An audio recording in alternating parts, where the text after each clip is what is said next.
since my 20s, I've been living with the advanced stages of a fatal lung disease. And the funny thing is that those constraints paradoxically sort of promote an abundance mindset in a strange way. It really forces you to focus on what matters the most in life. It makes you optimize what you have. And I think sometimes when you're working with constraints, you can push those boundaries even bigger. For me, I guess abundance is really, it's health. And all things are possible when you have your health. Welcome to the Secrets to Abundant Living podcast. Your guide on this journey is Amy Sylvis. If you're ready for the secrets to an abundant life, hit that subscribe button now, and let's get started.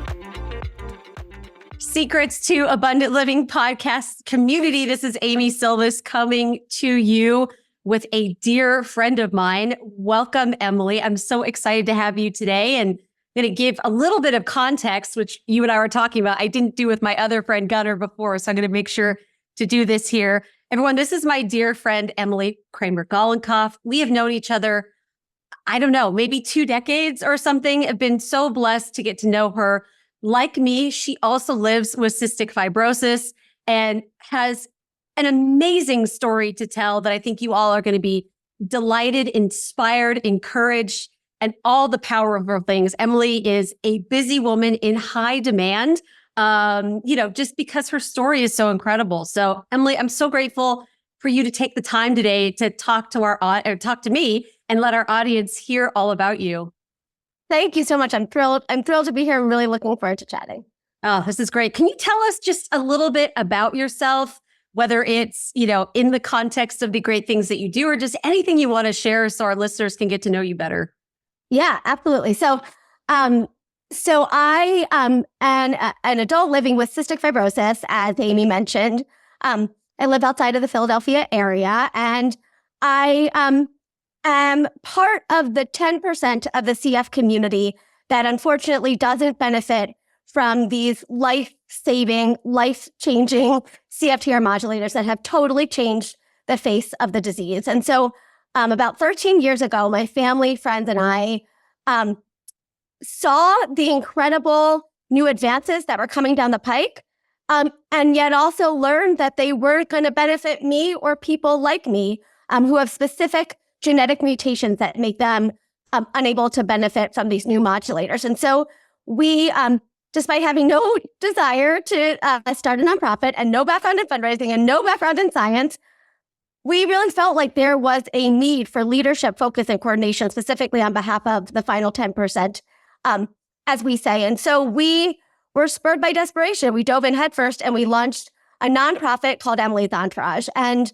so I run this nonprofit, and we have raised over $15 million to date to accelerate the development of life-saving therapies for those that don't benefit from these CFTR modulators. And so that is really, my life's purpose is trying to get and secure long, healthy, fulfilling, rich, unconstrained lives for every single person with CF.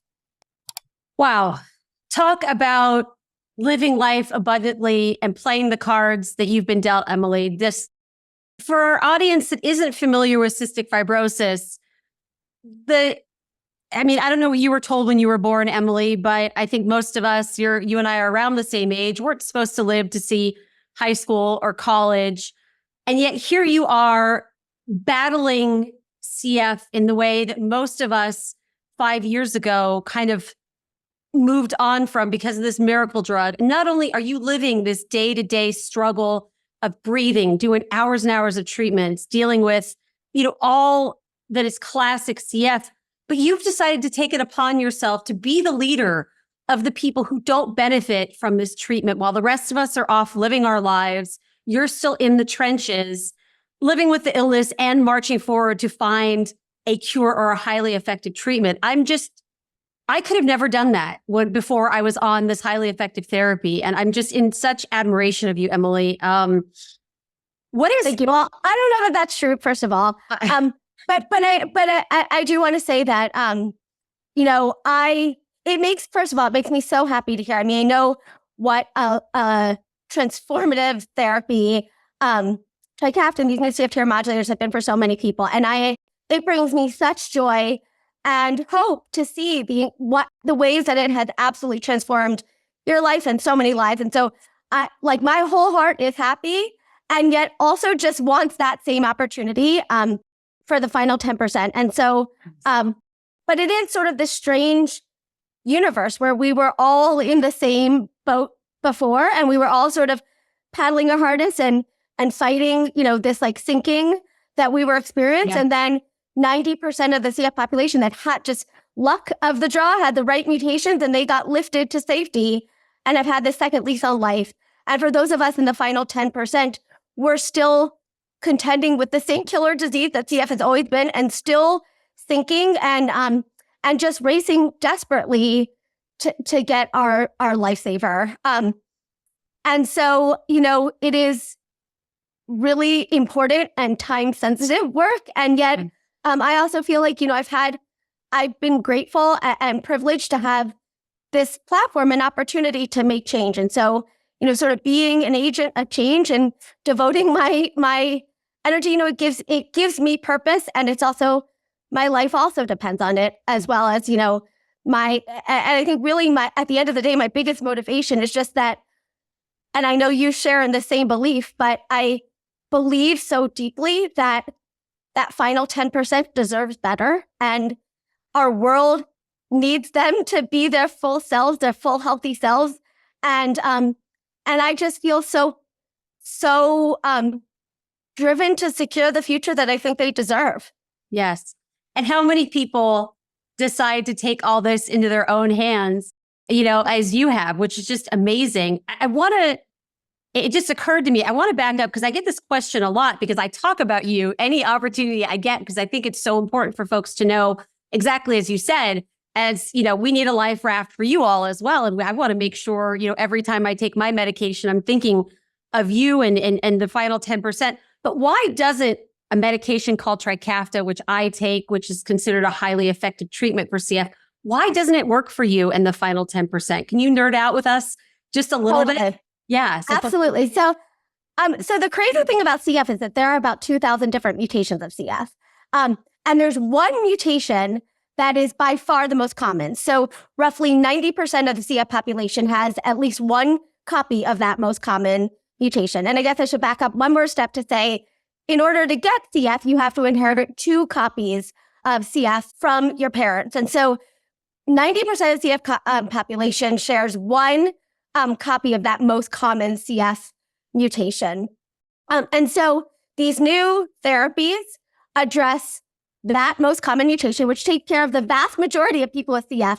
Yeah. But there is a long tail of rare mutations. And so the mutation that I have is actually, I think, the 5th or 6th most common mutation, but only impacts 2% of the CF population. So one of the most common mutations, but still so rare. And so in order to get to 100%, we need to figure out a solution for all of those extremely rare mutations. Many of them only impact 1 or 2 or 5 or 10 people worldwide. And so it's extremely challenging. And there are different classes of the disease where the defect happens at different points in the production of the protein. And Amy, neither of us are scientists, so we'll do our best here. But yes. So the mutation that I have, and that many of those of us in the final 10% have, is called a nonsense mutation. And that is the most profound defect that we don't even produce a fully functional form of the protein. So basically, in normal people language, it's just a harder scientific nut to crack. Yes. And we will likely need, or I guess I should say, we may need to use some of the existing therapies for the one-time solution. We may not, but they're not enough, and or just totally ineffective. And so for us, and so now a lot of the efforts to find new therapies for the final 10% are focused on different approaches, more, gene-based approaches, gene therapy, mRNA, and others like that, rather than, the current CFTR modulators are small molecule. So it's just like a different, it likely is going to take a different approach to reach that final 100, the final 10% and 100% of the CF community. Also, I want to mention that though these drugs, Trikafta and the other CFTR modulators are, unbelievable game changers, even for those that have eligible mutations, they don't work perfectly for everyone. So some people have side effects that are problematic, and they have to either reduce their dose or come off the drug altogether. And then there are also others who are just suboptimal responders. They just don't, for reasons we don't understand, they don't have a full response. And so we say it's the final 10%, but that's actually not true. It's significantly more than 10%. But there is still a huge and really pressing need for more options so that we can reach everyone with CF, no matter how rare your mutation is. So perfectly said. So perfectly said. Yeah. So it's one disease, but several different causes, without getting too technical. And the truth is, and Emily, correct me if I'm wrong, the people that are part of the last 10% or, that can't use the medication, not talking about the under responders or the folks that get side effects, are often part of ethnic minorities as well. So you compound and you think about equality and equity in healthcare in general. And we're also talking about a subset, the rarest of the rare, that may not be from classic Northern European descent. If you are a person, BIPOC, if you're a person of color or of a kind of, non-European descent or an ethnic minority, you're more likely. So there are some communities where 30, 40, 50%, correct me if I'm wrong, are able to use Trikafta. So those of us exactly right. Desperately, about equity and equality in healthcare, this is, that's even more so why this is so important for us to address. Totally. And that's one of the big things we try to do is bring attention and then also make sure that we are reaching those populations so that, we do a lot of work around accelerating clinical trial recruitment and also reporting on data, like self-reported data from populations. And so we work very hard to reach all of those populations because it's kind of like the untold story of CF. You think it is a white disease and it is not. And so that it's such an important point and incredibly important to us as an organization to make that known and to bring critical attention and also research efforts to address some of the mutations that target those folks, and also to make sure that they're in our patient registry so that we can be informing them and they can be part of sort of the clinical trial efforts as well. Amazing. Well, I'd love to pivot because you brought this up at the beginning, and this is, a podcast about abundance. And you really hinted at this incredible mindset that you have of not only are you struggling with the worst of CF when a lot of the community has kind of had varying degrees of relief from it, not only have you started a nonprofit to address, and serve the people that are quote unquote, left behind, if I can say that, without a highly effective therapy, but you found purpose. You found even happiness for other people that have, like myself, who've been very fortunate to benefit from this. So how do you define, as you are right now, what abundance looks like in your life? If you're able to find it. If you're not, that makes sense too. I don't think anyone would fault you. No, I do. And I was telling you before, I appreciate this question, this framing so much because though it's not the way I often think about it, it actually really resonates deeply with me because in some sort of funny, twisted way, so I am living with CF and my CF is very advanced stage. So I have about 30% lung function on my very best days. And I think the really funny thing about living with such a severe illness, I'm 39, I'm going to be turning 40, been living with my disease has been this advanced for about the last 15 years. So, since my 20s, I've been living with the advanced stages of a fatal lung disease. And the funny thing is that you would almost think that as my health has declined and my life has closed in on me in a lot of ways, those constraints paradoxically sort of promote an abundance mindset in a strange way. It really forces you to focus on what matters the most in life. It makes you be really deliberate about your decisions and your expenditure of energy. it makes you optimize what you have. And you can kind of like, I think sometimes when you're working with constraints, you can push those boundaries even bigger. And it also just really makes you savor. I live every day knowing that nothing is promised, and you get to be really comfortable with uncertainty. And so I think that that makes you really savor the things that you have. And that's not to say that I don't get really overwhelmed by really mundane, everyday, silly things. I do, and I'm grateful because that's a privilege. But the thing that I know is that for me, I guess abundance is really, it's health. And all things are possible when you have your health. So many of those other things are solvable problems, but when you don't have your health, you have nothing. And so I don't know, I think in some strange way, this, odd life I am living has actually, has really promoted a mindset of abundance and gratitude. And I know nothing is guaranteed, and I know nothing is promised. And so I really appreciate, I know what matters, and I really, really appreciate it. And I make sure that the people that matter know it.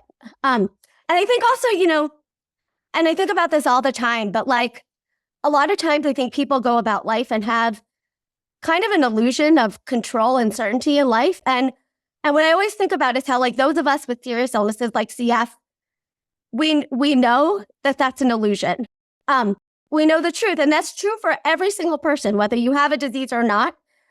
It's just that we know it, and there are, and I think there are some gifts that come with knowing that and have, and living. It changes the way you live, in some ways, and I think that is. I wouldn't pick it if I had to, but I think there are some really profound gifts that come with it. Wow. I'm almost at a loss for words. You and I talked about this before we recorded of, how I understand where you're coming from, but only to a certain extent, right? You and I have lived parallel things, but very, very different as well. And, I think about, I've often mentioned to people that I think one of the gifts of CF is we have this kind of clarity of what matters that a lot of people get at the end of their lives, maybe in their 70s or 80s or 90s. And we get it at a very young age. And as you said, I wouldn't wish cystic fibrosis on my worst enemy, but your ability to really savor, as you said, these moments in life and really let people know who you care about, how much they matter to you, and to really know just what matters in life. Because I think our culture, which is one of the reasons why I started this podcast, lies to us a lot about, hey, money is going to make you happy. Hey, having things are going to make you happy. And I see a lot of just normies or people without CF or health conditions that really are almost lost. And, they have everything, right? Or they appear to, they have their health, they have everything you or I could ever wish for, but that happiness really isn't there. Maybe that feeling of abundance and satisfaction, because they don't have that clarity that something like a CF could give them. So, wow, that's really, really profound. So, was there a point in your life, Emily, where your definition of abundance changed or pivoted, or have you always had kind of this sense since you were young of what abundance looks like in your life or could mean? Yeah, I think for most of my life, I've had probably more clarity around my priorities and what matters to me. That part I think definitely has always been true. But the part that I think did change. So in 2008, I was diagnosed with CF-related diabetes. And to make a long story short, in a series of unfortunate events, I lost a very large chunk of lung function permanently. And that's when my lung function went down into the 30s. And as you know, when you hit the 30s is a significant spot for those of us with CF. It's when you stop qualifying for clinical trials because your lung function is too low. It's when you start thinking about lung transplant evaluation. And it really kind of puts you into this new category of advanced and, you're on the brink of end stage disease where there's no more cushion. And for me, that was a really, not that I had ever been I had always taken really good care of myself and been very hypervigilant about my health, but that it was really an awakening for me, losing that cushion. And I think what it changed for me is that whereas CF had always been sort of woven into my life, into a rich and productive life, suddenly it took by necessity just sort of a bigger role. Every decision kind of was, it factored into every decision because I had no wiggle room. And so everything felt like it was higher stakes. And so it was really that moment of having like that piece of dipping into the 30s where my health was sort of ripped away that put me into this new category of disease. And I knew that there was no lifesaver that was imminently coming. And so I was going to have to fight like crazy to hold on to what I had. And the name of the game changed for me. So it became about stability and not losing anything else. And I think that's where everything changed. And I think that was a inflection point in sort of, I didn't think of it as like abundance at the time, but I think that was an inflection point in how I thought about my life and thought about abundance in my life. Yeah, that makes a lot of sense. And I think it's worth kind of letting folks know who aren't as familiar with cystic fibrosis that CF is often characterized by these sometimes random, sometimes virus-induced exacerbations where our lungs get even more in trouble and intense IV antibiotics and other adjunct therapies are needed to kind of get out of the exacerbation. And to your point, having a cushion means that, yes, an exacerbation is a acute time where your lungs aren't as great.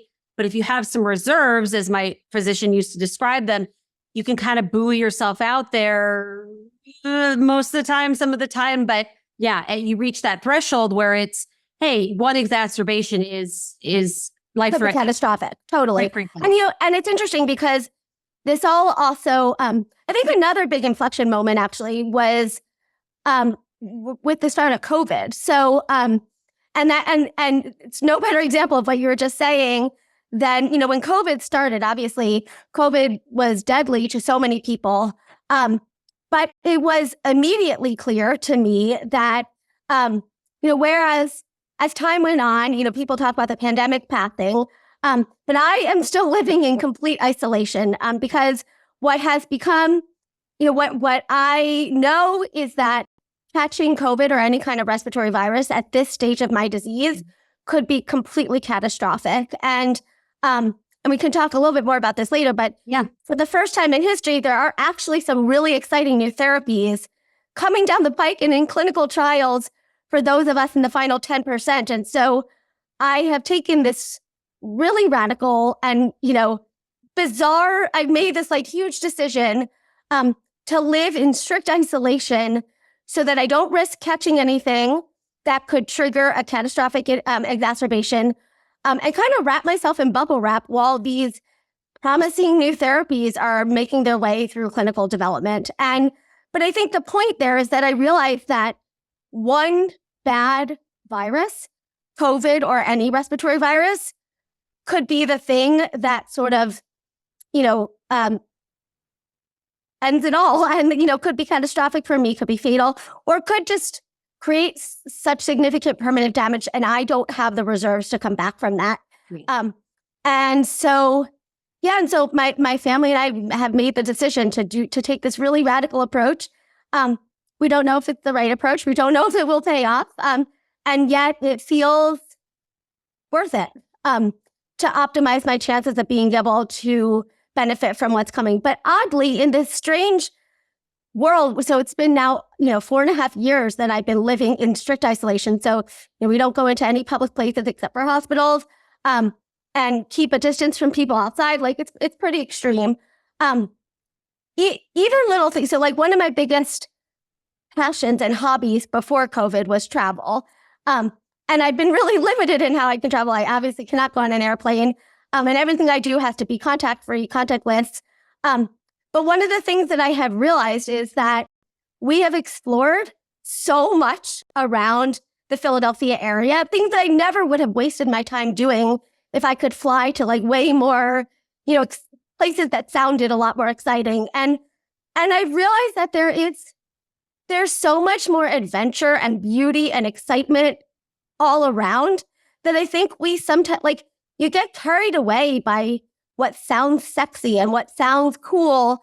And a lot of times makes you really turn a blind eye to what's right around you. And so I feel like that, to me, is the definition of abundance. It's like really, and it's such a metaphor for like savoring what you have, what's right around you, and valuing that. And so every weekend we take these long drives. Is this what I would be doing if the whole world was open to me? Like, probably not. And yet I'm so grateful that I've been pushed to really appreciate and explore what has been all around me for, almost 4 decades. Wow.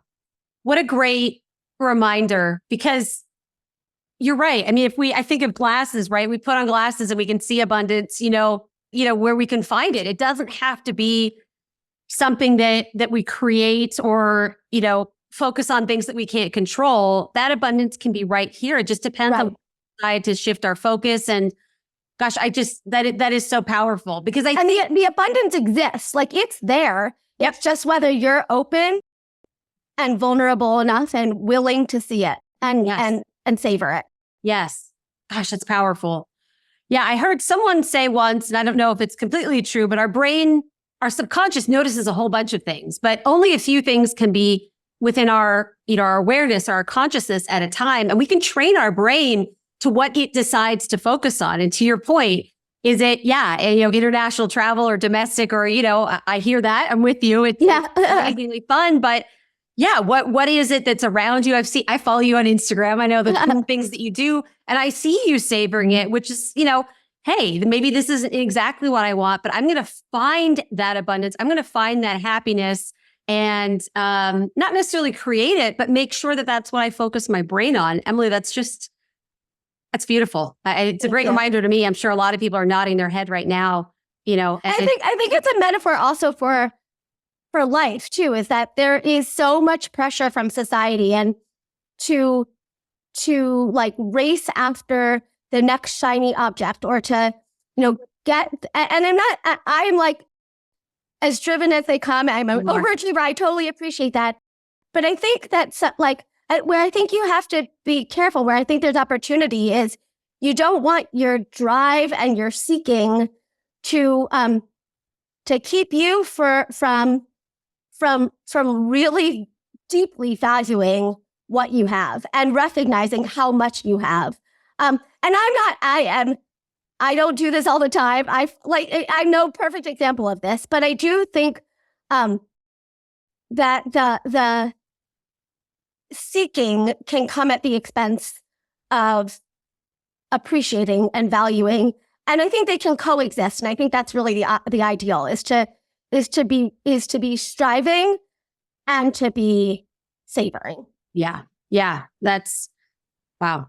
Really, really powerful. I know I keep saying that over and over again, but really what you're saying is so profound. So if folks are listening that maybe feel, hey, I am caught up by what culture teaches me to go after, and keep on that hamster wheel, or maybe not be happy with what I have and want more, chasing that shiny object. You've touched on this, but what advice would you give to them if they want to have more abundance in their life and really appreciate what they have?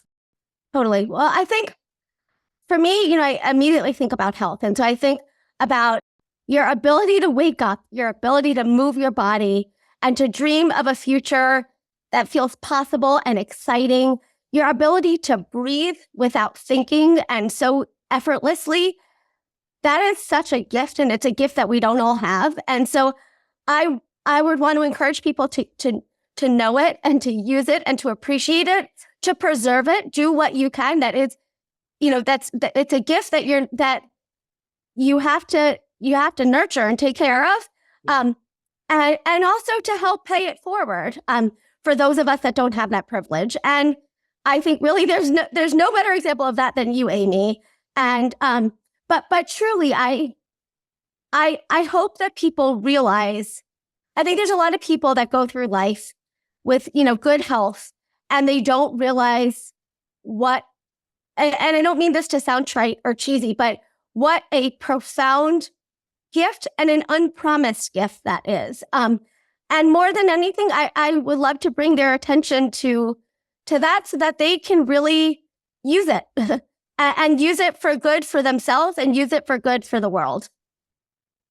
Perfectly said. Some of the things that we all take for granted, other people are praying for, right? That, Right. roof over our head, food in our belly, medication. Yeah. Just the ability to walk, breathe, see, speak, hear, all of those things. Totally. It's true. And like I said, I don't want to make it seem like I am some sort of like higher, I have some like higher level of existence. No. I need those reminders too in so many ways. But I think that when health is not a given, that you realize like how essential it is and also how precious it is and also how fragile it is. And I guess the other thing I would just like to say is that for those that have the privilege of being healthy, it isn't like, get your screenings and take care of yourself because life changes in the instant. And there's so much that we can't control, but the pieces that we can control, there is such a peace that you get in life when you do everything possible, and then you can just release the rest to the universe. But for me, I get a lot of comfort and peace knowing that I am doing everything I possibly can and try to reduce the possibility for regret in the future. Ooh, goosebumps. You took the words right out of it's like you're living in my brain, because I think you and I do know, and our community does know, when you have these irreversible health setbacks and knowing that maybe there was something more you could have done is a haunting feeling. But if the health setback in and of itself is difficult enough, but if you know that you did everything possible, there's just something easier with accepting it a little bit of just, hey, this is how it goes. I did everything possible. So that is part of, preventative medicine. I think that's so wise, because that is the most powerful form of medicine. And there's so much that is available to us no matter what's going on. But yeah, making sure that we get those screenings and get that preventative medicine can be a game changer. And hopefully, you could avoid some catastrophic health things. Yeah, exactly. And it can be scary and it can be hard, and it is for me too. But what's there is already there, and so the best thing you can do is know and address it as proactively as you can. Yeah. Well, a lot of things are, if you treat it early, they don't progress. Right. So yeah, totally. Yeah. So we've talked a bit about what Emily's Entourage is kind of up to and the purpose, but it is a nonprofit organization that is able to make progress for people like you and the last 10%, which is likely more, of people with CF without highly effective treatment. But you're able to do what you do because of donations, because of, I talk a lot about how much I love to help you all, and I encourage other folks to financially support. Can you tell us what you all are up to, some of the great things that you're comfortable sharing, and just to give a window into the amazingness that is Emily's Entourage?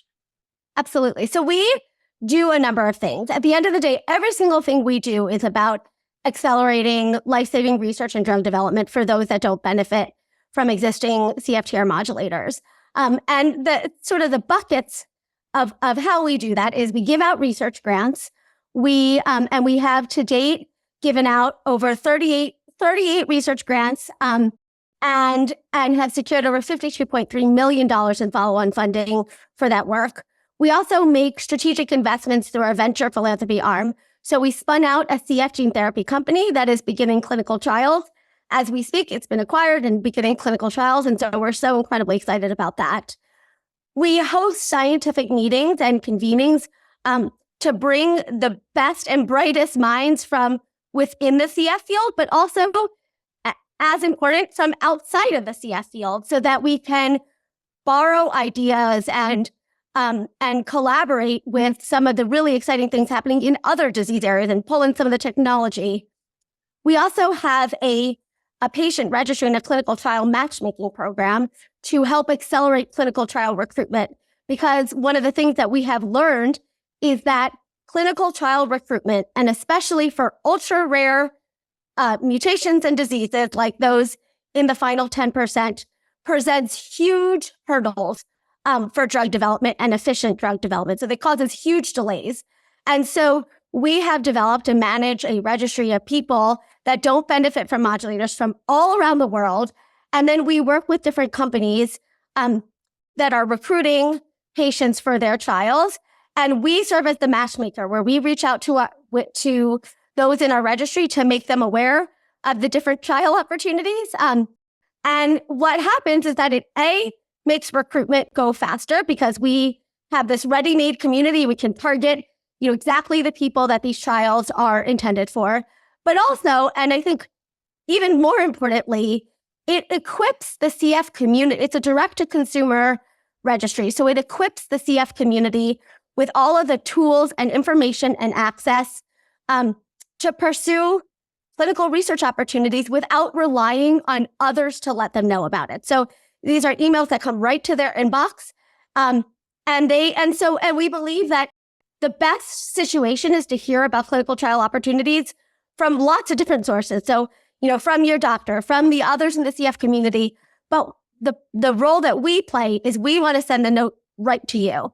And so we're doing a lot of work as we speak on growing our registry and our clinical trial matchmaking program. We've supported a variety of trials, supported the recruitment for a variety of trials, which is really exciting.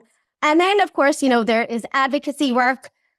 And at the end of the day, we are a small nonprofit. And so every single thing we do depends on raising money. And the more we raise, the more we can advance the field and fund life-saving research. And so we've been so thrilled. We've been able to advance 5 different projects to clinical trials.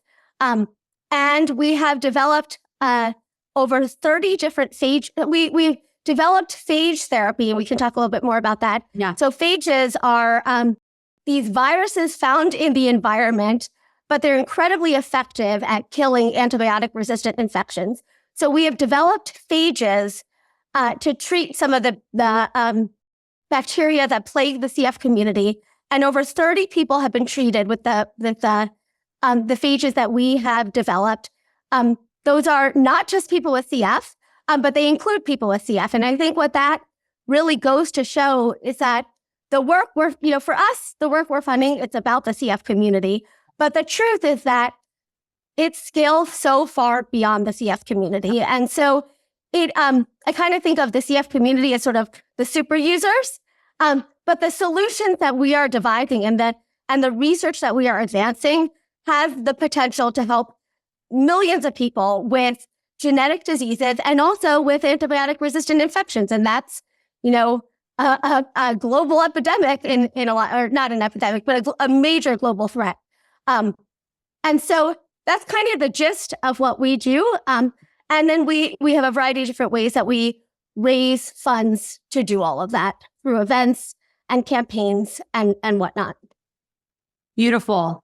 I love, the results. I mean, and for those who aren't familiar with drug development, I'm just going to go on a little bit of an Amy, educational thing, just very briefly, but it takes 10, 15 years to develop a new medication, often billions of dollars for those who don't know. So for a disease like cystic fibrosis that affects 40,000 people in the US, maybe 100,000 people worldwide, drug companies haven't historically always been very interested or motivated in investing billions of dollars to serve such a small population. It would be much more sexy and lucrative to look at heart disease or cholesterol or a whole number of things. So when Emily talks about venture philanthropy or talks about, the incredible strides Emily's Entourage has made in clinical trials, this is a new model of taking donated funds.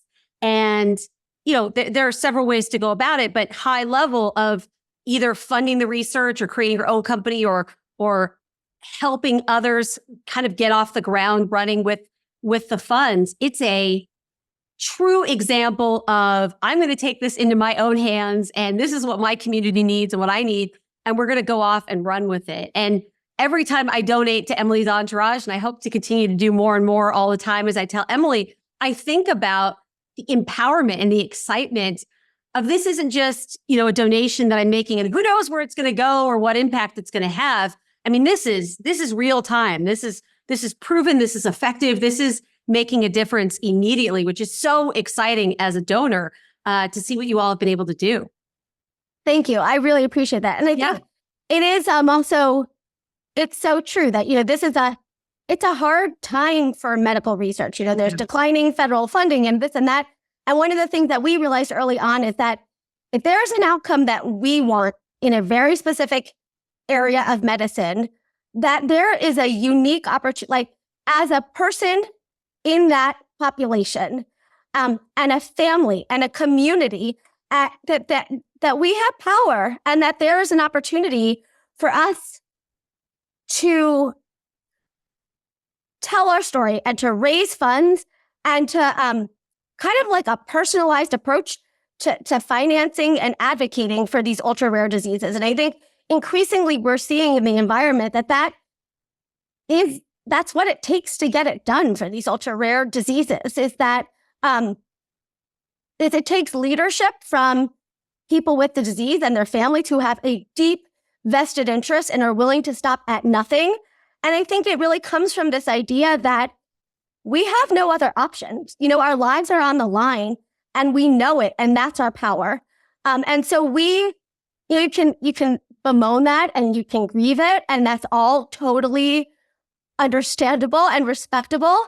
But for us, what felt right was to use it. And so that's what we've done. And I think what's been so incredibly empowering for me is to see the reaction. So I'm actually an incredibly private and person. I'm an introvert, and sharing my story so broadly is not natural or really comfortable to me. And I always say the thing that has kept me sharing is that I am also a very goal-oriented person, and there is nothing in this world that matters more to me than getting this done and getting solutions for those in the final 10%. And so it is I have seen the impact of telling the story and connecting to people's emotions and also showing our results, showing the impact that we have had, and the value that we offer. And that is what has kept me sharing. And so I just think that when you have leadership from those with the most deeply vested interest in the outcome, amazing things can happen because they'll move mountains to do what they have to get done for the people that they love. And so, I think we have really been part of this movement of sort of personalized approaches to designing advances and cures, and leaning into that rather than sort of like being frustrated by it. Yeah. And it's been really effective. So, we now have a whole what is so exciting to me is our portfolio of research is maturing. In the very beginning, it was a matter of trying to convince researchers to do this work. Now these projects have started clinical trials. The clinical trials are underway, and that's the final frontier before, if they're successful, that they can become approved therapies. And there's also now a variety of different therapeutic approaches. So it's multiple shots on goal, whereas before there were like sort of some specific approaches they were taking, and just less opportunity. 90% of drug development fails. And so you want a lot of options and a really diversified portfolio, because all you need is one to succeed. And so that, we're taking shots and we're trying to de-risk early work. We're trying to move things through fast, to fail fast and move on. And we're trying to really engage all the best and brightest and pull and lure people from other fields when we think that they have really promising technology and approaches. And so, we're racing and we're trying to raise as much as we can so that we can fund as much as we can. And it's working. Incredible. I'm just looking at the time. I cannot believe how fast it's gone. I know. Emily, are there any final words or things that I didn't touch on that you want to make sure that the audience hears or understands? No, I think this is great. I mean, I think we would love to connect with folks. We are on all forms of social media, Instagram, Facebook, X, and LinkedIn at Emily's Entourage. We'd love for people to sign up for our newsletter and follow on our website, which is emilysentourage.org. We have a huge upcoming, our biggest event of the year is a gala in Philadelphia on October 5th. We'd love if people are local for them to come, but we also live stream the whole program. And you can sign up for that on our website and through our social media. And we firmly believe that every single person has something critical to offer. And so we'd love to connect, and we'd love for your help to get this job done and get it done fast. And I just want to say also to you, Amy, that I tell you this all the time, and you know the truth, that it's the truth, but there is nothing that means more to me than those that are benefiting from existing modulators, caring so deeply, and staying so committed to those of us in the final 10%. Like, really, there's nothing in the world that touches me more. And Amy, you are the best example, and it really moves me to tears every time I think about it. And so I will forever be grateful for your devotion. And it's like the truest, people can talk the talk and you walk the walk, and your devotion to this community is like so deep and authentic. And I just want to thank you from the bottom of my heart, because it means more than you will ever know, to feel joined and to feel like we are actually in this forever. Like, even when you're, when you've been lifted to safety. So that says so much about you, and it means so much to me. The pleasure's all mine. I admire you more than I have words. I'm inspired by you. I'm so grateful for our friendship. If I could be just a fraction of the woman that you are, I would consider myself a huge success. And, I think about you every day and what it must be like to see other people in the community have their health, not necessarily restored, but improved dramatically. And you have such an incredible attitude. And I'm just, I wish I could do more. I'm fighting really hard to be able to financially support you all more, but I'm just excited. I know great things are coming. And I just love that you've been able to share with the audience today. I know a lot of people are going to be it's so inspired by you. And I know you hear that a lot, but I just adore you. Thank you for all the work that you're doing. And for coming on today. You're amazing. Thank you. I adore you. Well, I feel the same way. Thank you so much. Awesome. Everyone, thank you so much for joining us for this special conversation. We are going to put all of the links to Emily's Entourage and social media and everything in the show notes so that you all can reach out and support. And hopefully we can have you back one time soon, Emily, and we can talk about the continued success that you are having both personally and professionally. Thanks, y'all. Thank you for joining us on another episode of the Secrets to Abundant Living podcast. We hope you found inspiration and valuable insights that will empower you on your journey towards abundance. If you enjoyed today's episode, don't forget to subscribe, rate, and leave a review. Your feedback means the world to us, and it helps others discover the secrets to an abundant life too. Stay connected with us on LinkedIn, Amy Sylvis. Keep striving for your goals, nurturing your relationships, and embracing the adventure that is life. Until next time, we wish you an abundantly fulfilling day.